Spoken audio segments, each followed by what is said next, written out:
This is the Lamborghini Huracan Sterrato. What is bro doing in that interior? Easily the most perfect car to ever arrive in Forza Horizon. Hear me out. This thing is so crazy. A Lamborghini built for off-roading. Now, I've never heard of such nonsense in my life, other than that one time they made that massive big one. Looked a bit like a tank.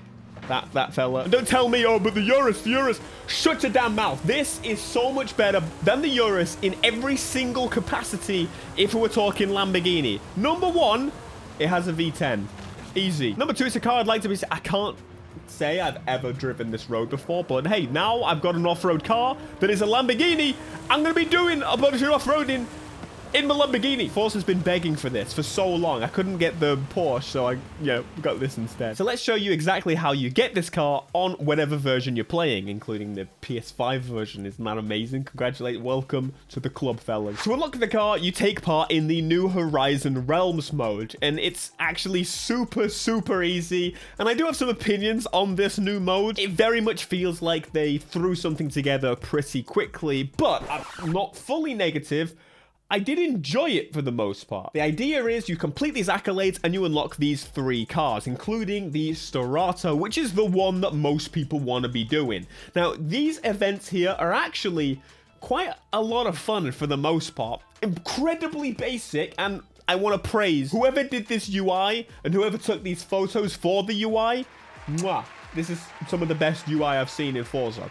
The idea is simple. You have an arena and you do skills until you complete. Now, this is something a little weird for Forza because normally the game feels incredibly polished to the point of no other game can compete, but this really just feels like they've thrown it at us. Again, I'm not hating because overall, I think this was a better way than like the festival playlist to unlock cars. So I ain't hating on this. Overall, I thought this was a really nice thing to see, a new gameplay style, and what it really hints to me is actually that they're maybe looking at doing some proper drift events in the future, because being real, every single one of these events just drift. I even tried doing this one like high speed, and the problem I found with this course, again, I've never played these areas because I never took part in the evolving world situation any earlier, because to be honest, all I thought it was they just changed an area temporarily, but it's a little jank.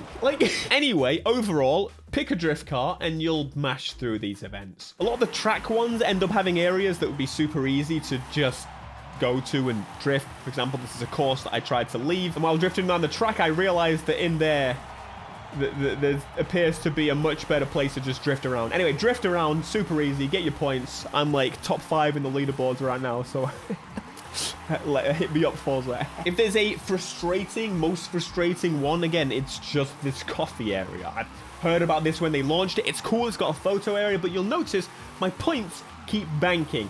In this event, there's so little obstacles and things to hit to change up the score a little bit. There's so little area to actually do anything. It has the same problem as CarX Drift, the open world game, CarX 3, in that the score just it doesn't have a good cooldown for an event like this, so you will end up with like 50 points on this. But anyway, go through these events incredibly quickly, and to unlock the Sterrato, all you really need to do is do all the events.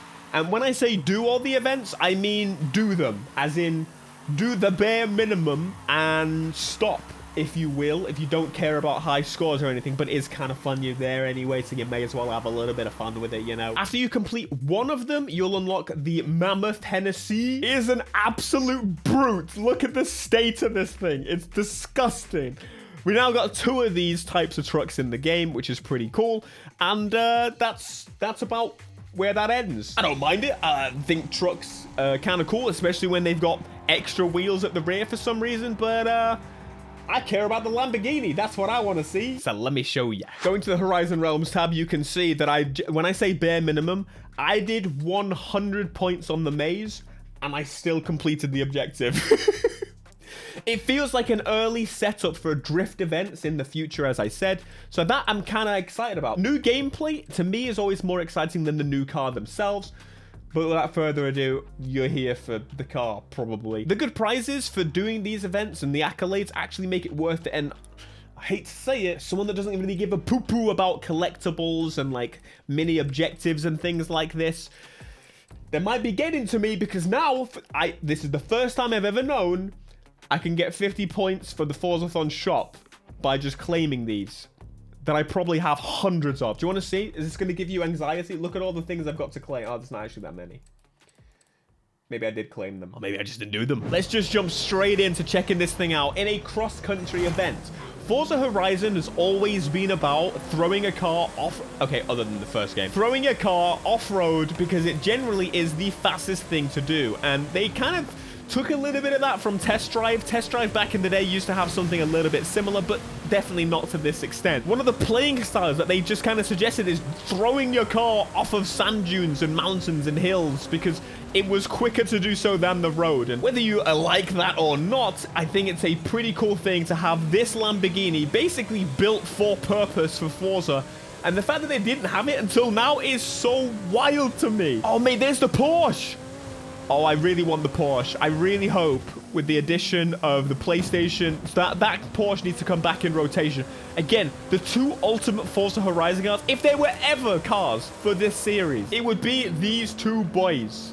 He says as he is now second to last. Okay, we're making quiet.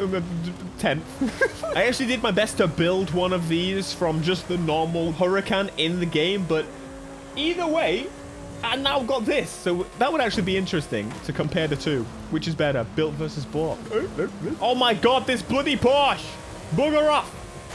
I am being decimated here. What difficulty did I put the bloody AA on? Or is it just the fact that this thing is not at the top of its class? Well, we shall find that out momentarily, friends. Oh my god, there's going to be a crash. There's going to be a crash. Squeeze in, squeeze in, squeeze in, squeeze in the juice, squeeze in the juice. He's pulling on me.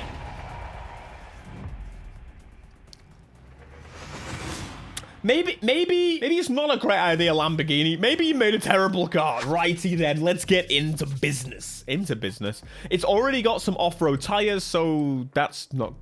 Well, I thought it didn't, to be honest. Anyway, let's go through and see what we got. We can put a V12 in here, a 6.5 litre V12. I wonder. Yeah, it sounds pretty nutty. That might be from the Revuelto. Maybe. Anyway, we've got the racing V12. I wonder if it accounts for the hybridness of the vehicle. That I don't actually know. Anyway, you can convert it to rear-wheel drive. Just don't.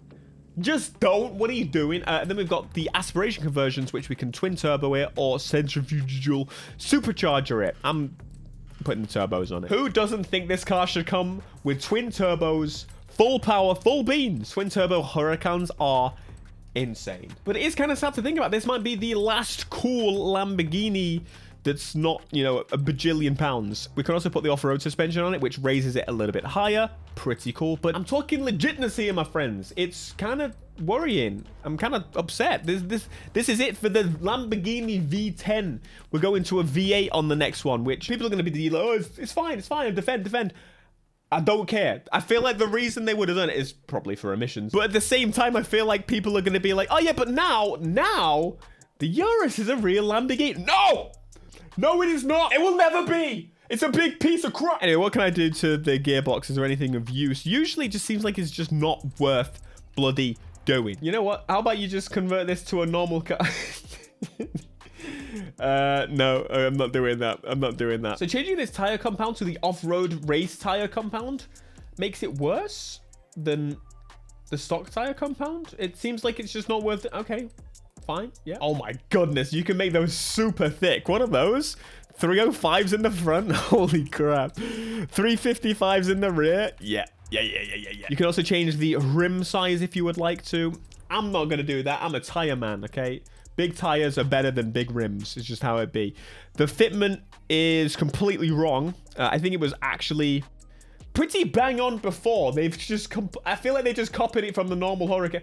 That is absolutely fine as it is. Any wider, it would just be stupid. Doesn't make any sense. My tire should not stick out past the arch to look... It looks weird. Wait, we've got...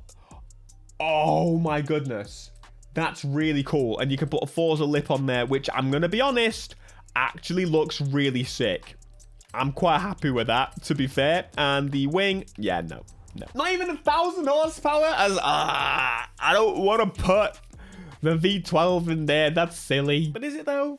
Is it though? I apologize, I did completely forget to mention earlier, in case you want to know how long it takes to unlock this car, which is pretty easy.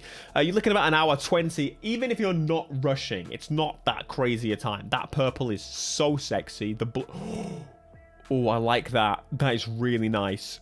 I think of the manufacturer colors, the blue might be the way to go. It's unfortunate that you can't do advanced. It would be cool to do a full, like, painting the black plastic. That would be really nice. I would like that a lot. Can't do mirrors. Ah, come on, Lamborghini, please. Please. I guess it's more Forza. Add it to Gran Turismo, and then we're gonna do it. Mate, that looks the bollocks. Holy crap. That is nice. I love the bright color on it. It just stands out so well with the black arches and stuff still in play. And then I've added the lip. Yeah. That's so sick. And the roof bars. You know how cool roof bars are on a supercar? Crazy. And the little snorkel on front to let that thing breathe. It's gonna have to breathe even harder now. All right, let's do it. Let's Forza Horizon it. Holy twin turbo Huracan. With the off-road suspension, off-road tires. It's built for this. She's built for the Forza Horizon experience. I've waited so long to do this, you have no idea. I don't particularly enjoy just cutting across like a maniac, but the fact of the matter is, this thing should be pretty damn good at the best of both worlds. If there's ever now been a vehicle to do those cross-country events in, now you know. Now you got it. It's a little bit slidey on the tarmac. I would probably, switch it up a little bit. But either way, just gotta avoid them damn trees now. Not just the green, but the sand as well. I'm gonna make my way to the sand. This is gonna be the sandiest Lamborghini you've ever seen. Let's look out for the tree. Oh, this game can look so stunning. When you put it on full chat, baby. This is what I live for in Forza. A race to the damn desert. Holy crap. Yep. I'm dead. Maybe don't throw your Lamborghini off a cliff, no matter which version you have. Sterrato or not, it's probably not advisable to be doing this. That suspension is toast, and so am I. Okay, let's get to the desert. I mean, technically, we're already there, but I want the proper dunes and that. Here you go, sand. Proper sand. Holy... Oh, no. Oh, no. So normally what happens at the end of a Forza game is one of the last packs or one of the last car content pieces that they add to a game essentially gives you an idea of what's coming next for Forza. And this one is a little conflicting because, yes, we have that Nissan car pack with the old, you know, Japanese car pack. That one. But we also have this. We've also got the Porsche that was pretty popular. You've also got just this absolute big 6x6. Ooh. I never understood why they're called 4x4s or 6x6s, because technically they're 3x3s or 2x2s, right? Because if we're talking wheels, which we clearly are, if we do 6x6, surely it's 4x4. Am I crazy? No. 2x2. Confusing my damn self now. Either way, I'm incredibly happy that this car is now in the game. Thank you so much for adding it to the game. Playground Games, appreciate it. Bless up, thank you very much. I was kind of expecting we'd have to wait till the next game for it, but hey, here it is. And it's quite easy to get. You are very welcome. Thank you so much. Who am I thanking and who gave us this car? I'm clearly confusing my damn self.